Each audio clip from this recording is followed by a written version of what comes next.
All right, so today we're taking a deep dive into something most of us probably encounter every single day: caffeine. Uh-huh. We're going to be looking at some really interesting insights from Michael Pollan, Yeah, the renowned food journalist and author. right. He really gets into how caffeine affects us, Mhm. and honestly, it might make you reconsider that afternoon latte. Well, one of the things that struck me was how directly Pollen just labels caffeine as a drug. It's powerful, isn't it? Yeah, he doesn't beat around the bush at all. It really makes you stop and think. Yeah. We all know, like, caffeine wakes us up. But do we ever really think about it in the same category as other drugs? It's like it's gotten a free pass Totally. socially just because it's so ingrained Right. in our culture that we often downplay its real pharmacological power. Absolutely. But when you compare its effects, like pollen does, to other substances that alter brain chemistry, you realize it's not as harmless as we might think. Yeah, and it's like he makes this point that there's no free lunch with caffeine. Right. It's not like it's magically generating energy out of thin air, right? Exactly. So then how does that actually work? Well, it's more like taking out an energy loan. Ooh, I like that. Uh-huh. Okay, so how does that work on a chemical level? So caffeine works by blocking adenosine, Okay. which is a neurotransmitter that gradually builds up in our bodies throughout the day. Uh-huh. So think of adenosine as a sort of brake pedal for our brains, signaling us to slow down and prepare for sleep. Okay. Caffeine essentially jams that brake pedal, Wow. preventing adenosine from doing its job. So we're basically borrowing energy Exactly. that we will eventually have to pay back with fatigue. Precisely. Okay. And that payback can come in the form of those all too familiar feelings of rebound exhaustion, those moments when you hit a wall and feel completely drained. Pollan even describes his own experience with caffeine withdrawal. Oh, wow. He compares it to feeling muzzy-headed and sluggish, like an unsharpened pencil. I think we've all felt that at some point. It makes you realize how much we actually depend on caffeine just to feel normal, Ah, right? yeah. And that's where he uses this term, caffeinated consciousness, which I think is so interesting. It really makes you question what our natural state of being truly is. Are we, as a society, so accustomed to operating under the influence of caffeine Mm. that we've lost touch with what it means to be truly alert and focused without it?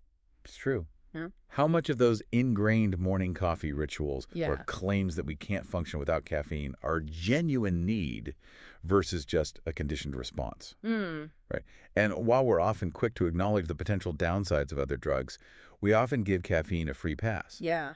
So what are some of the hidden costs of our daily caffeine habit that we tend to overlook? Well, Pollan points to several potential downsides, including jitteriness, Uh-huh. disrupted sleep, and even the potential for dependence. Right. And then there's the cyclical pattern many of us fall into.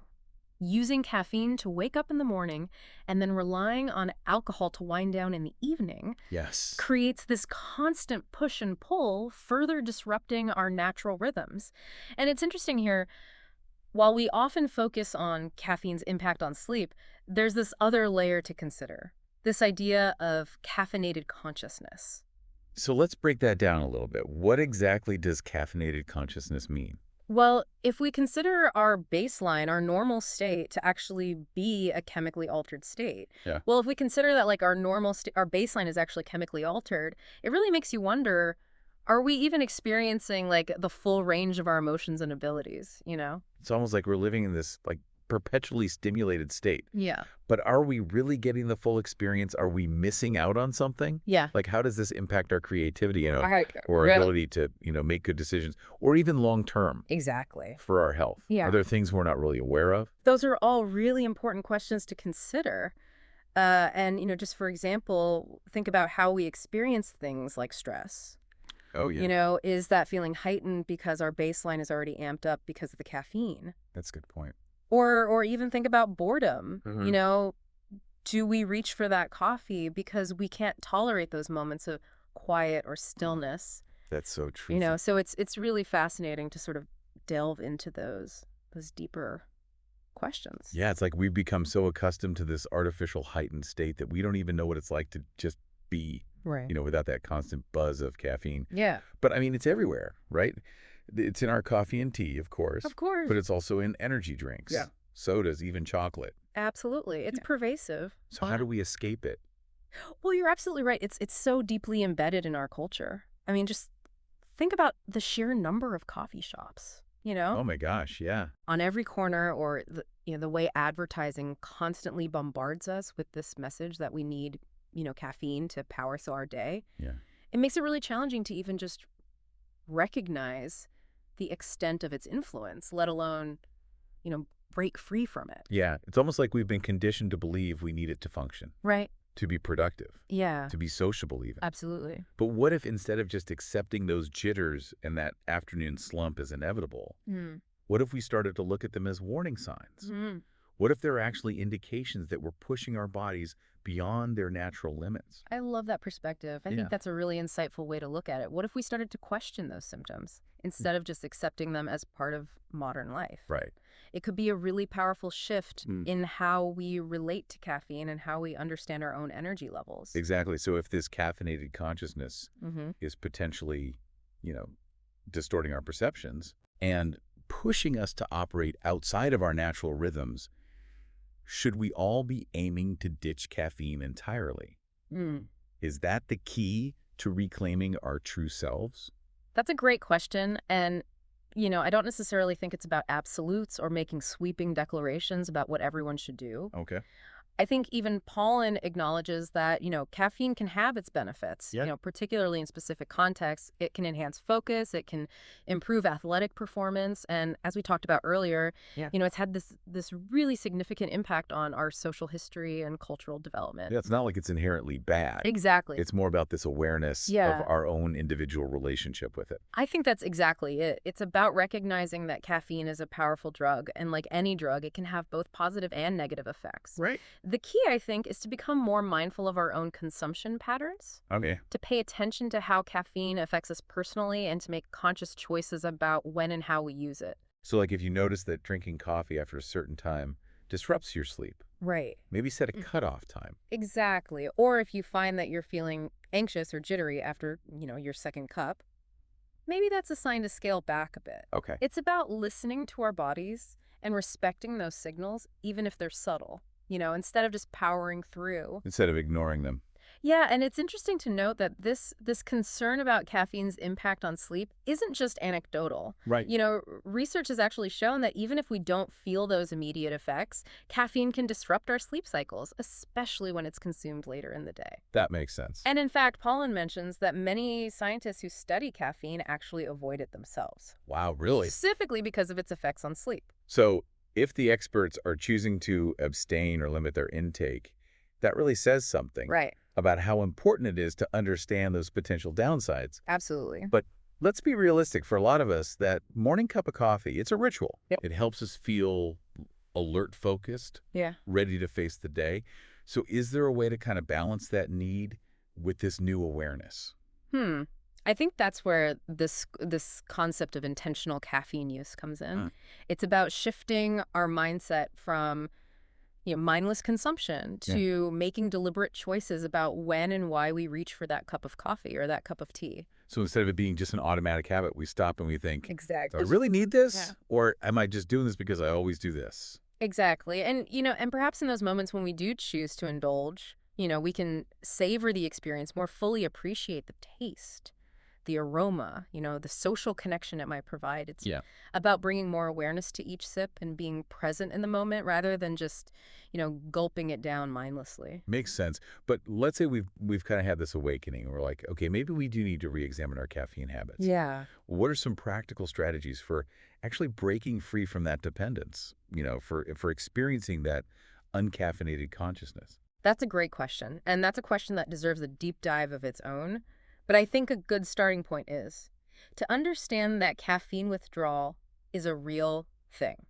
Okay. It's a physiological process. So it's not just in our heads, It's not just willpower. like I'm being weak. Right. Okay. Our bodies have become accustomed to functioning with a certain level of caffeine.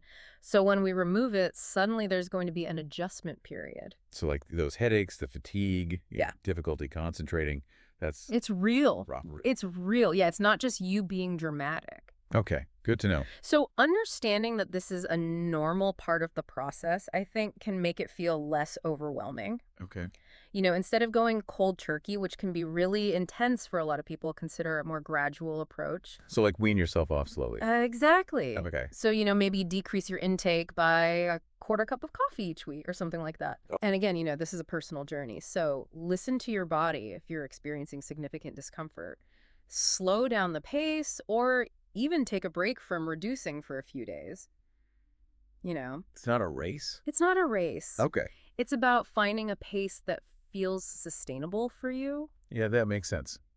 What about those moments where you get hit with those cravings so hard? Yeah, cravings are real. They are? And there are some effective strategies for navigating those. I think one of the keys is to become aware of your triggers. Okay. Cravings are often linked to specific cues like time of day location or certain activities. Oh, interesting. So once you identify those triggers, you can start to develop coping mechanisms. So if I always crave a latte on my way to work, maybe I take a different route. Exactly. Or listen to a podcast to distract yourself or something like that. Okay. Distraction. Yeah, and don't underestimate the simple things too, like staying hydrated Oh, yeah. and getting enough sleep. Right. Dehydration and fatigue can sometimes feel like caffeine cravings. It's true. Sometimes you're just thirsty, Exactly. not actually needing the caffeine. Right, and speaking of sleep, that's where it all comes full circle. Right back to that. Right. Okay. As Paulin emphasized, caffeine can really disrupt our sleep, Especially later in the day. especially later in the day. Even if we don't feel jittery, Hmm.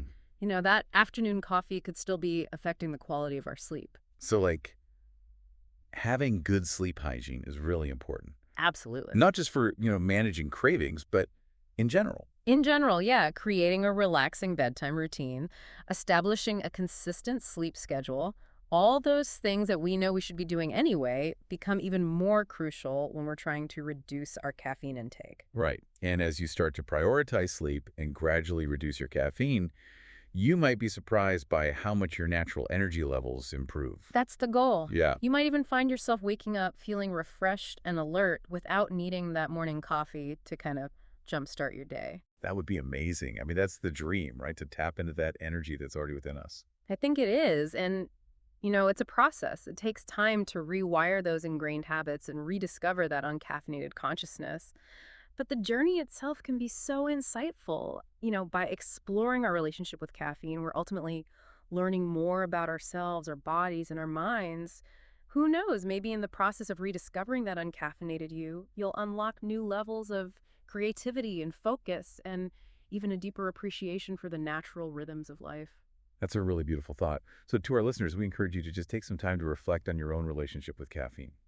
Explore how it affects your sleep, your energy levels, your overall well-being, and maybe in the process you'll discover a newfound appreciation for the uncaffeinated you. I love that. Until next time, happy exploring, adieu.